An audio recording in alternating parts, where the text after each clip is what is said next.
बाबू साहब, ये चीजें शायद बाजार में किसी और को प्रभावित कर सकती हैं, लेकिन मैं कोई सामान नहीं जो कीमत देकर खरीदी जा सके। अगर सचमुच कुछ देना है तो गांव के स्कूल के बच्चों के लिए किताबें भिजवाइए। और हाँ, कृपया दोबारा ऐसी वस्तुएं भेजने की जरूरत नहीं है।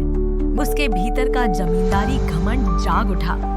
इस लड़की को तो सबक सिखाना पड़ेगा, उसने मन में सोचा। वह खुद सुधा के घर जा पहुंचा। सुधा दरवाजे पर ही मिली। उसने रघुनाथ को देखकर सिर झुकाया नहीं, बल्कि उसकी आंखों में आंखें डालकर खड़ी रही। रघुनाथ ने मुस्कुराकर कहा, तुमने मेरा तोहफा लौटा दिया?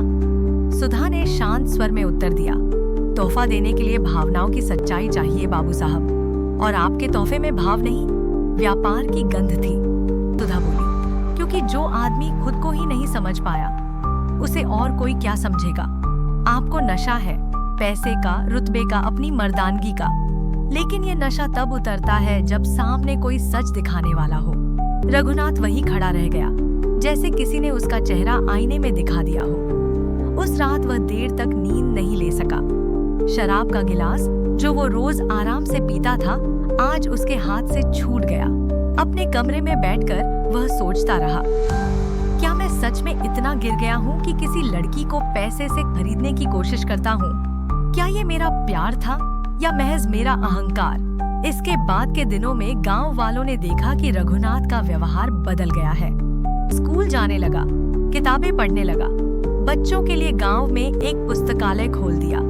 उसने चुपचाप गांव के लोगों से मिलना शुरू किया, उनकी जरूरतें समझी।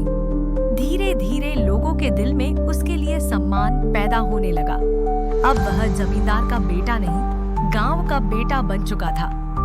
एक दिन गांव में एक छोटा सा समारोह हुआ। रघुनाथ द्वारा बनवाए गए स्कूल की शुरुआत का दिन था।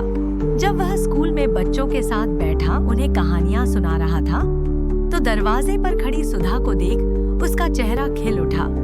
दोनों की नजरें मिली।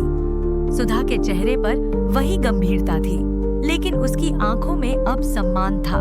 वह धीरे धीरे पास आई और मुस्कुराकर बोली, अब तो नशा उतर गया होगा बाबू साहब। रघुनाथ ने गहराई से कहा, हाँ, अब समझ आया कि नशा सिर्फ शराब का नहीं होता। घमंड, पैसा, रुतबा, इन सबसे बड़ा नशा है खुद को सर्वश्रेष्ठ समझने का, और उससे बड़ा सुख है उस नशे से बाहर निकल आना।